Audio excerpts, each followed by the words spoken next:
Up the pipe! G'day guys, Nate here. Better late than never. Long time no see as well. How you guys going? Updated video on Collingwood's list changes for 2025, end of 2025 that is. Two more delistings, bit unfortunate these ones. Mason Cox, Tom Mitchell, two more premiership players delisted, and we've extended Lockie Sullivan and Noah Howes for another year. I'm not too sure if they're going to remain on the rookie list or not. Noah Howes definitely alongside Smith, but I'm not too sure on Rowan Steele, Lockie Sullivan, and lesser extent Will Parker, if they're on the rookie list or not. All I do know now is we've got 38 players on our list. I think it's 34 on the senior list because we are going into the draft, having to select somewhere between 2 to 4 players, according to Cal Toomey, and he's on the spot or on the money with the draft news and talk and whatnot. So, 2 to 4 list spots still to be filled on the senior list, particularly through the draft. Expect that to be Zach McCarthy and Jai Saxena as academy players, possibly moving into the first or second round of this year's draft, but it will likely require trading a future first to get into it this year's draft. But optimistic, it's a big jump, big risk to do that now, but that's all I watch this space. The draft is November 19th and November 20th. The first round is November 19th. The second round onwards is November 20th. We will be very active in November 20th, less so November 19th. But any updates regarding getting to this year's first round, you'll hear it from me, whether it's a week later or a day later. But here we are now, just confirming the final list changes, I guess, internally. May as well just go over everyone that's left Collingwood this year. Will Hoskin Elliott retiring, a few delistings a few days after our preliminary final loss to Brisbane, including Oleg Markov, another premiership player out. Charlie Dean delisted, Finn McRae delisted, Ash Johnson delisted, Brody Mychek traded to Melbourne in the trade period. And the last of the updated list changes are Tom Mitchell and Mason Cox delisted, which is 5 premiership players gone from this year.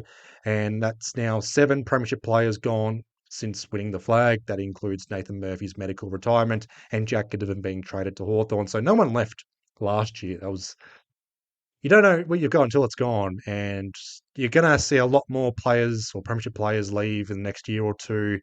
Pendlebury and Sidebottom, clear examples of that. We've still got 2 premiership players from 2010. That's how, the longevity. Time goes by so slowly. But I just wanted to give attention to the updated list changes in recent days.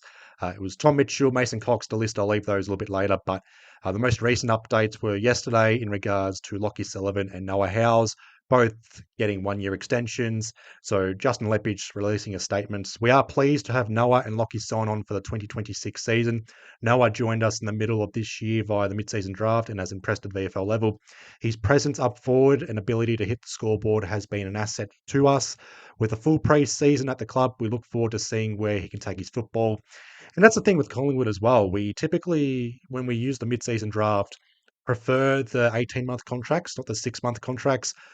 We were heavily linked to Archer May. He was picked up by Essendon before us. I think there was someone else that was picked up before us as well. And we picked up Noah Howes in the end alongside Rowan Steele, both on 6 months contracts. Rowan Steele has extended for 2 years. Noah Howes the one.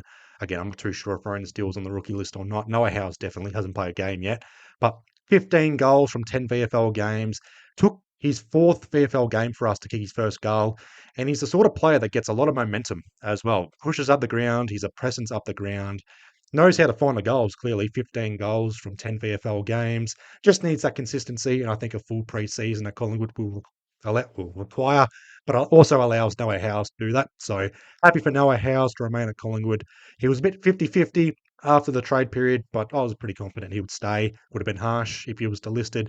It means we've got quite a bit of depth up forward. Dan McStay, Tim Membry, key forwards that is, McStay, Membry, Charlie West, Noah Howes, Jack Buller, Zach McCarthy to come in, Oscar Steen can play forward, take a good contested mark down there as well. So not spoiled for choice per se, but there is some young depth uprising for key forwards. So I think we're right there. It's just the key position defending that we need. Darcy Moore, Billy Frampton, Reef McInnes returning, but that's about it.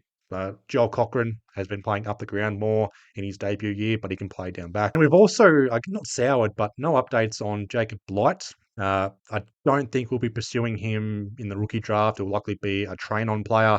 So we're talking December, January, possibly February, so pre-season and whatnot.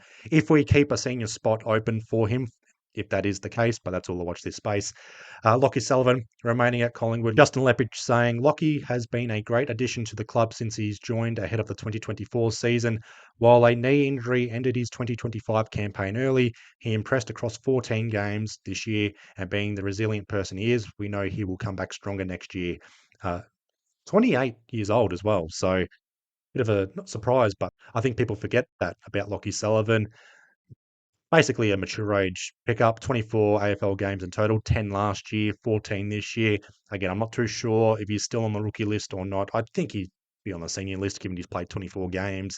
And I don't mind this extension for Lockie Sullivan. What you see is what you get for Lockie Sullivan. He's not flashy, but he is tough as nails. And hopefully he continues improving at AFL level and gets more senior games next year. I say that for everyone, but Lockie Sullivan is good for depth. He's a handy player for us. There's no sub rule next year, so it won't impact him next year. 5 on the bench, I think it is, but we'll know about the rule changes going forward. Ruck changes as well, so a bit surprised on that, particularly when we've delisted Mason Cox. That's a good little segue into our delistings recently. That was Tom Mitchell and Mason Cox over the weekend. Recording this on a Wednesday, so few days late, but I'd be remiss to not talk about these players. They're Premiership players. They're heroes at Collingwood. So Justin Lepridge with his statements. We thank Tom and Mason for their contribution to the club. They are Premiership players who have left a significant mark on the Collingwood Football Club. Tom joined us with already a wealth of experience and has been a great asset for our side and club. Unfortunately, his injuries in season 2024 found him mostly out the side for season 2025, despite still playing some great football. Still, his experience, knowledge, leadership, and support for his fellow teammates will always be appreciated. Tom Mitchell releasing, not a statement, but posting on Instagram. Chapter 3 was the best yet. Arrived with a bad set of feathers and left with no hair. Lifelong friends, a kid on the way, and a premiership. We'll miss all of my teammates, coaches, the staff, and everyone involved with the club. A seriously incredible bunch. To the Collingwood fans, you guys are incredible. Thank you for embracing me and providing the team with the best game day experience you can get in world sport. When that chant echoes across the stadium, after reaching the lifelong dream in 2023, the last few years were bloody tough with injury in 2024 and selection in 2025, but I pride myself on being a great teammate and clubman during these times. Thanks to all of the people in my corner for your support. When the resilience was tested, you know who you all are, me included. I'm hoping the journey isn't finished, and I hope so too for Tom Mitchell. I have plenty left to give, so staying fit and ready for another opportunity. Looking forward to the Premiership reunions in the years to come, but equally as excited for the next chapter, whatever that may look like. Grateful to be a Premiership Pie for life. Thank you all. And I hope Tom Mitchell finds a fourth club. He's capable. I guess his kicking ability is not there for AFL standard, but for a contested bull, still in the year 2026 or going into 2026, he can provide midfield depth for someone that's in the Premiership window or just a team like West Coast or even like a Richmond. They need someone experienced in the midfield, handed out to youngsters to do their thing. That's what Tom Mitchell provided Collingwood. He didn't need to be at his Brownlow best or 2018 best or his peak best at NEFL level in mid 2010s. Tom Mitchell played 36 games for Collingwood, averaging just under 24 disposals a game, 6.14 tackles a game, and 4.5 clearances a game.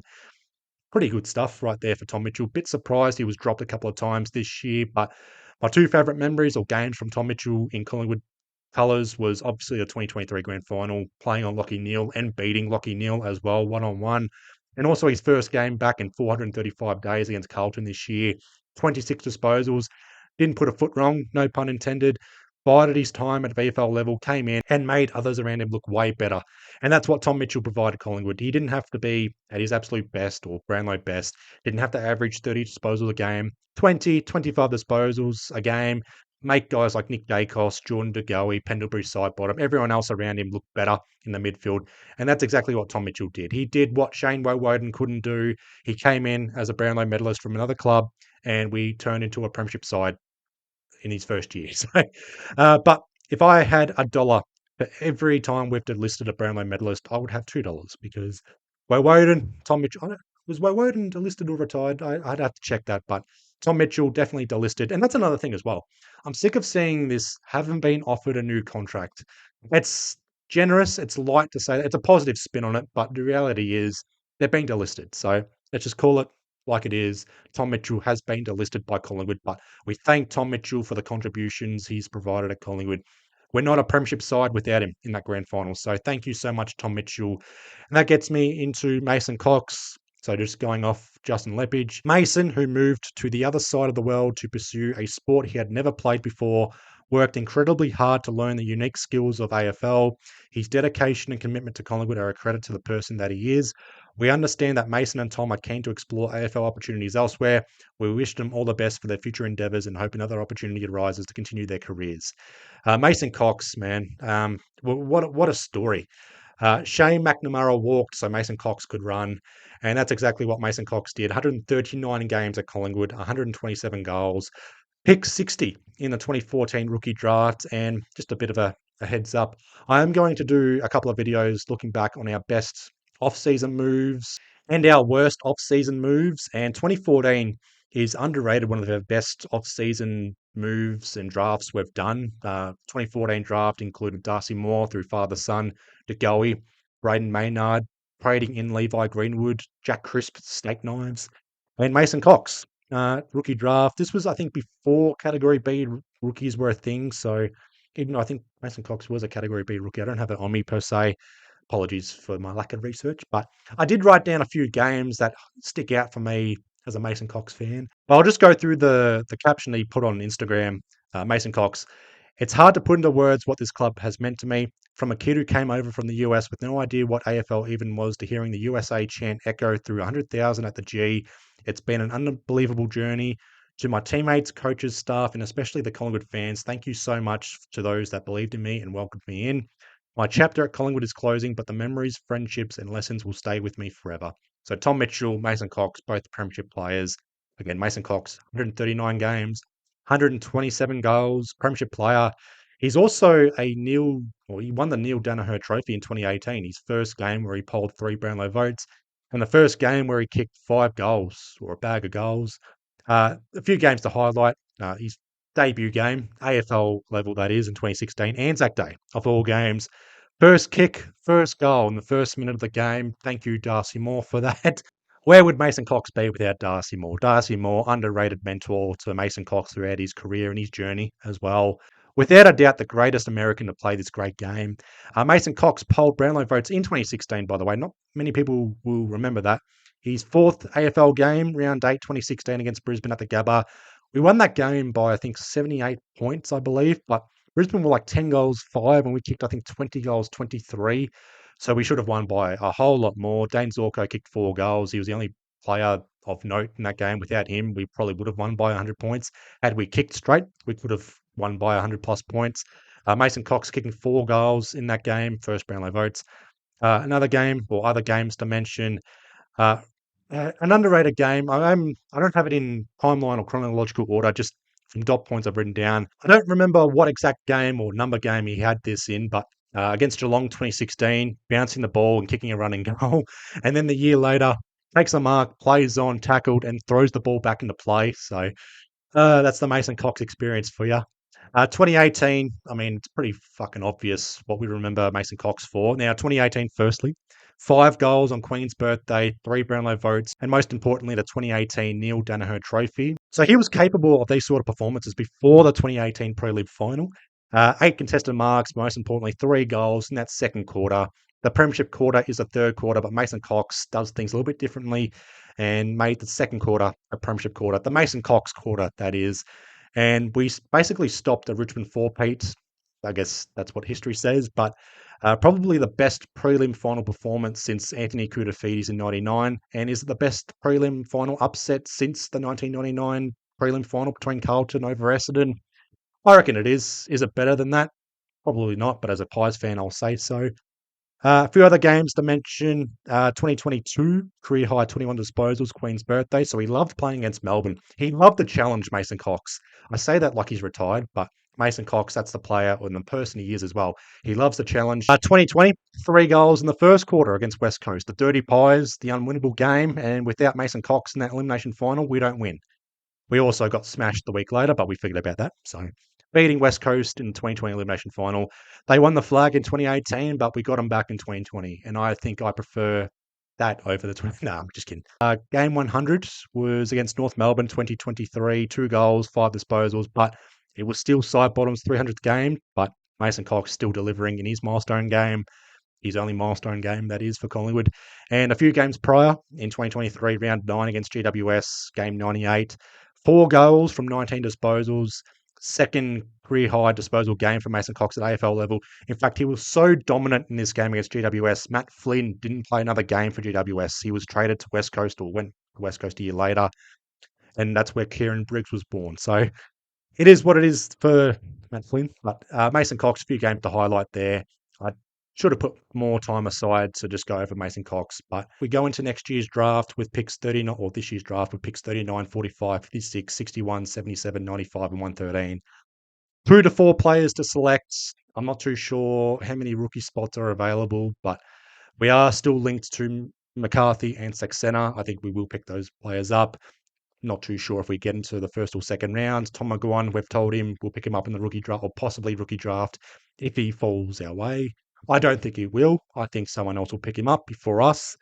And yeah, a few more senior spots to fill. Jacob Blight, not many updates there. And that's pretty much it for this updated video. I'll leave you guys all to it. Hoping you guys have had a good week so far. Please be well, please be safe, and I'll see you guys in the next one. Up the pies. Up the pies!